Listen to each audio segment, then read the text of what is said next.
పోకిరి.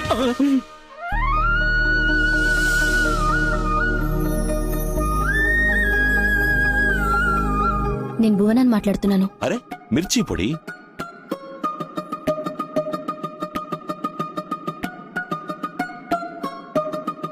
నాకింకేం అక్కర్లేదు, మీ అమ్మాయినివ్వండి, అంతే చాలు. భజంత్రీలు భజంత్రీలు మాంగళ్యంతో నేనా మమ జీవన హేతునా కంఠే భద్రామి. సార్ పరమేశ్వర భిక్షు, 8 జిల్లాల్లో 92 మంది ఎమ్మెల్యేలు 16 మంది ఎంపీల్ని పెట్టుకుని గవర్నమెంట్ నే కంట్రోల్ చేసే నాకు ఎంత పొగరుండాలి. న్యాయం జరగటం కోసం ఏం కావాలన్నా చెయ్యి, ఎవరినైనా చంపు, తప్పే లేదు.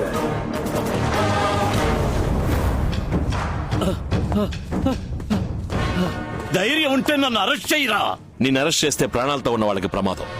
నువ్వు చచ్చిపోయావని తెలిస్తే త్యాగవని నీకు విగ్రహం పెట్టి దాని కింద 10 మంది పరమేశ్వర భిక్షులు తయారవుతారు.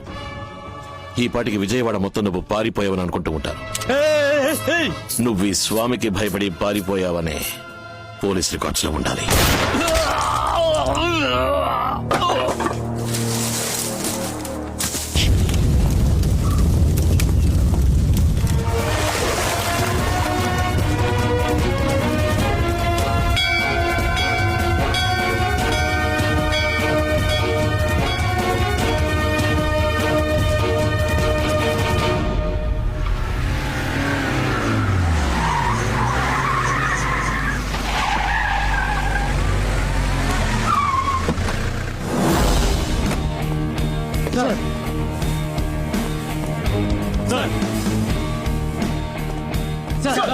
సార్, ఎవరు వీళ్ళు? వీళ్ళిద్దరూ ప్రేమించుకున్నారు సార్. అమ్మాయి అబ్బాయి వేరే కులాలకు చెందిన వాళ్ళు. అమ్మాయి తరపు వాళ్ళకి పెళ్లి ఇష్టం లేక వీళ్ళని బెదిరించారు. ఏం చేయాలో తెలియక వీళ్ళు భయపడి పారిపోయి వచ్చి పెళ్లి చేయమంటున్నారు. అందుకే ఎంక్వైరీ చేస్తున్నాను. ఇంట్లో నుంచి పారిపోయి వచ్చి మన కుటుంబం పరువు తీసేస్తుంది. ఆగండి, ఆగండియ్యా. నా కూతుర్ని ఒక లేపుకొచ్చాడు, ఆయన చంపకుండా వదలను. ఏడీఎస్పీ రౌండ్స్ వచ్చారు. తర్వాత అండి, వెళ్ళండి వెళ్ళండి. అన్నా అన్నా, మీ అన్నయ్య కూతురుని మరడే కొడుకు పోలీస్ స్టేషన్ తీసుకెళ్లాడు. ఏమంటున్నావురా?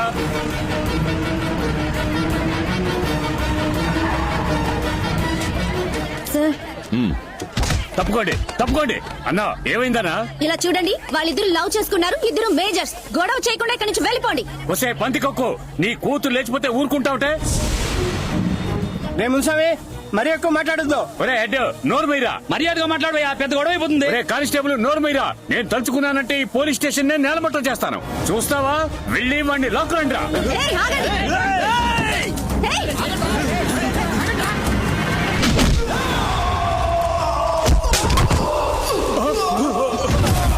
ఆ ఎదవని నరికి తీసుకురండి రా.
ఎంత ధైర్యం ఉంటే మా వాళ్ళని కొడతాం. ఆడవాళ్లతో ఎలా మాట్లాడాలో మీ అమ్మ నేర్పించాలా? పెద్దవాళ్లతో ఎలా మాట్లాడాలో మీ అబ్బ నేర్పించాలా? ఈయనెవరు? హెడ్డు ఈవిడేమని పిలవాలి? Sub inspector? కట్టుకున్న భార్యనైనా రావే పోవే అని పిలవకూడదు. రామ్మా పోమా అని మర్యాదగానే పిలవాలి. అసహ్యంగా లేదు మీకు? మిగతా కులం వాళ్ళని తక్కువగా చూస్తారా? నీచంగా అనిపించట్లా? ఒక కాలంలో మీకంటే ఎక్కువ కులం వాళ్ళు మిమ్మల్ని గుళ్ళోకి రాకూడదు, భుజాన టవల్ వేసుకోకూడదు అని బానిసలుగా ఉంచడం తప్పని 200 ఏళ్లుగా మీరు పోరాడారు కదా. ఇప్పుడు అదే తప్పు మీరు చేస్తున్నారు. వాళ్ళందరూ మారుతున్నారు. మీరెప్పుడు మారబోతారు? రండమ్మా. ఈ నిమిషంలోనే నేను వీళ్ళిద్దరికీ పెళ్లి చేసి పంపించగలను. కానీ మీ ప్రేమకు మర్యాద ఇచ్చి నా పనిచేయడం లేదు. ఓమా ఓమా, మీరు కూడా తన ప్రేమకు మర్యాద ఇచ్చి వాళ్ళకి పెళ్లి చేయండి. అలా కాదని వాడు చెప్పాడు వీడు చెప్పాడని ఏదైనా తప్పుగా ప్లాన్ చేశారో వెళ్ళండి, జరగాల్సింది చూడండి. సరేనయ్యా.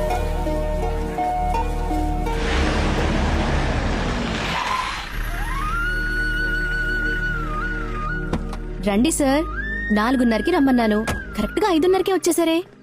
ఏం లేదు మిర్చిపొడి, కడియం పోలీస్ స్టేషన్ లో ఒక పెద్ద ప్రాబ్లం. సరే. అందుకే ఒక చిన్న డిలే. నన్ను చూసి వెళ్ళడానికి విజయవాడ నుంచి నా ఫ్రెండ్స్ అందరూ వచ్చారు. హలో, కూర్చోండి కూర్చోండి. ఎలా ఉన్నారు? అందరం ఐఏఎస్ రాయడానికి అప్లై చేయబోతున్నాం. ఎల్లుండి లాస్ట్ డేట్. అందుకే బోనని వచ్చి అడిగాం సార్. తనేమో వద్దంటోంది. నాకు అర్థం కాల. తనకి కలెక్టర్ అవ్వాలని సార్ ఆశ. సడన్ గా పెళ్ళైంది కదా, ఇప్పుడు వద్దంటోంది. నాతో చెప్పనే లేదు. లేదండి, మీతో చెప్తే మీరు ఒప్పుకుంటారో లేదో అని సందేహం. అందుకే నువ్వు ఐఏఎస్ అవ్వాలని ఆశపడతావు. వద్దని చెప్పడానికి నేనంత దుర్మార్గపు మొగుడ్నా? నువ్వు సివిల్ సర్వీస్ రాస్తున్నావు. ఆ అప్లికేషన్ తన దగ్గరే ఉంది. నీ దగ్గర లోపలే ఉంది. సరే పో, వెళ్ళి తీసుకురా. థ్యాంక్స్ మామా. ఓకే భామా. ఏయ్ మిర్చిపొడి, జాగ్రత్త. ఏంటి భార్యను మిర్చిపొడని పిలుస్తున్నారు? తన మీద కోపం వచ్చినా ఆశ వచ్చినా మిర్చిపొడనే పిలుస్తాను. ఏది ఆశగా ఇంకోసారి పిలవండి ప్లీజ్. ఓయ్ మిర్చిపొడి. వస్తున్నానండి. 1 సంవత్సరం కావస్తోంది. అయ్యగారు ఏమయ్యారో తెలియటం లేదు. అయ్యగారు శ్రీలంకలో ఉన్న 2వ బారింటికే వెళ్ళుంటారు. సరే, ఆ భార్యకు పిల్లలున్నారా? 3 కొడుకులు ఉన్నారు. ఆ. మహేంద్ర భిక్షుడు ఒకడు, దేవేంద్ర భిక్షుడు ఒకడు, రావణ భిక్షుడు ఒకడు.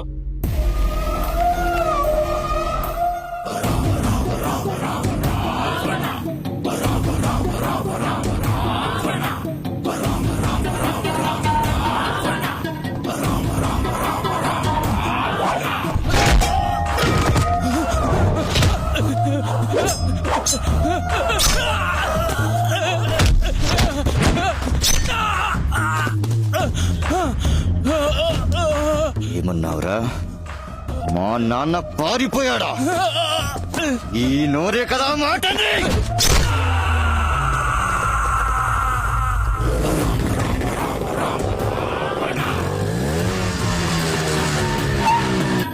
అమ్మా, మా నాన్న ఎవడికో భయపడి పారిపోయాడని ఊరంతా నన్ను చూసి ఎగతాళి చేస్తుంటే సిగ్గులకు కుర్చీ మీరు ఫోన్ చేస్తారా? అమ్మా, మా నాన్న భయపడి పారిపోయేవాడా? మీ నాన్నగారికి భయం అంటే తెలీదు. ఆయన పెద్ద వీరుడు. ఎవరికి భయపడకూడదు. మనకి 2 కళ్ళు పోయినా శత్రువుకి 1 కన్నైనా పోవాలి. అర్థమైందా? నాన్నెక్కడున్నాడో ఇప్పుడు నాకు తెలియాలి.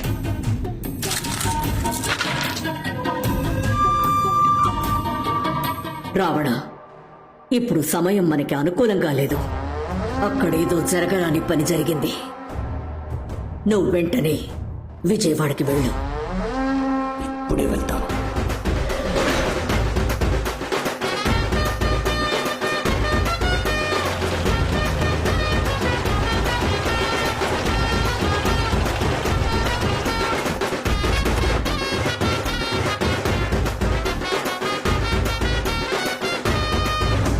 కృష్ణమూర్తి గారు, ఏం జరిగింది?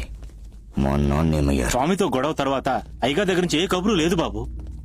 పరశురాం నా మీద అరెస్ట్ వారెంట్ తీసుకొచ్చాడు. 2 ఎదవలు కలిసి నన్ను పట్టించారు. వాళ్ళ కథ ముగించకుండా నేను కొలంబోలో అడుగు పెట్టను. ఆ రోజు మా నాన్నతో ఎవరున్నారు? అయ్యగారు పారిపోయేంత వరకు ఆయనతో ఉన్నదే నేనే బాబు.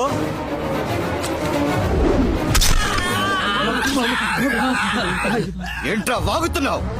మా నాన్న పారిపోయారు కదా. అన్నయ్య, వీళ్ళకు మన మీద మర్యాద ఉంది, కానీ భయం పోయింది. ఇప్పుడు ఇక్కడ కనిపించిన భయం ఇదే భయం మొత్తం విజయవాడకి మనం ఇవ్వాలి.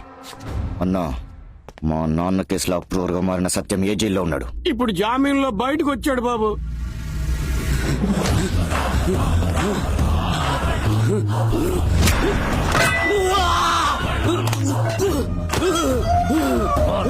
పట్టిస్తావురా?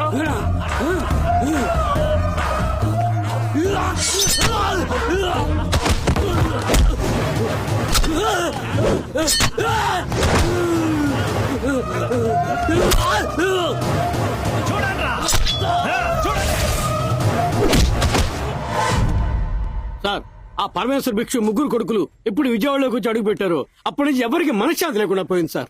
మన అప్రూవర్ రవిని పటాస్ రాముని నడి రోడ్లో దారుణంగా చంపారు. మన డిపార్ట్మెంట్ లో పై అధికారులంతా వాళ్ళ కింద పనిచేస్తున్నారు సార్. ఏవండి, మీరు వెంటనే ట్రాన్స్ఫర్ అప్లై చేయండి. మన విజయవాడకి వెళ్ళిపోదాం. ఏమంటున్నావు నువ్వు? మీరు ప్రాణం పెట్టి చక్కదిద్దిన ఊరు. అందరూ ప్రశాంతంగా ఉన్నారు. మళ్ళీ పరమేశ్వర భిక్షు కుటుంబానికి ఎవ్వరూ బానిసలు కాకూడదు.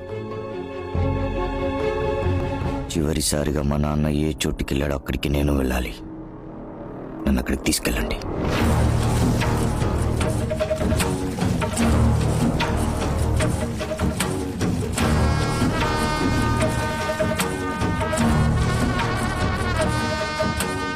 వెళ్ళండి.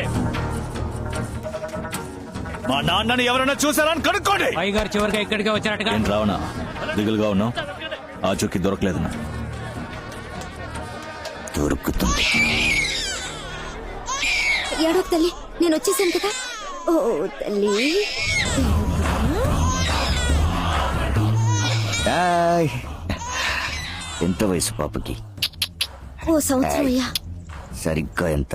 11 నెలల 10 రోజులయ్యా. అంటే అప్పటికి పాప పుట్టి 10 రోజులయ్యా. నువ్వు ఇల్లు దాటి బయటికెళ్ళుండవు. అప్పుడు ఇక్కడ ఏం జరిగిందో నీకు తెలిసి ఉండాలి. నాకేమీ తెలీదయ్యా.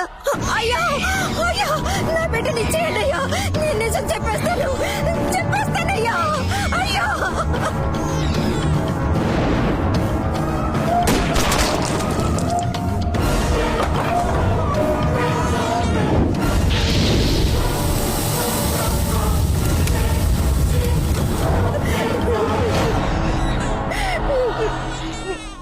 అన్నయ్య, మన నాన్న పారిపోలేదు, చచ్చిపోయాడు.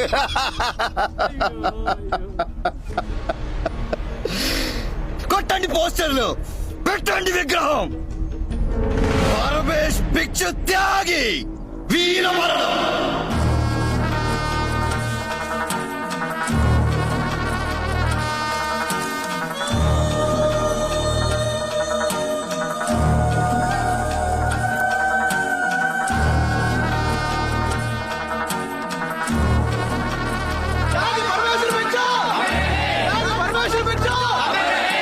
మిస్టర్ ప్రశాంత్ స్వామి, Yes, sir. మీరు అడిగినట్టుగానే మిమ్మల్ని విజయవాడ ట్రాన్స్ఫర్ చేశాను. Thank you sir.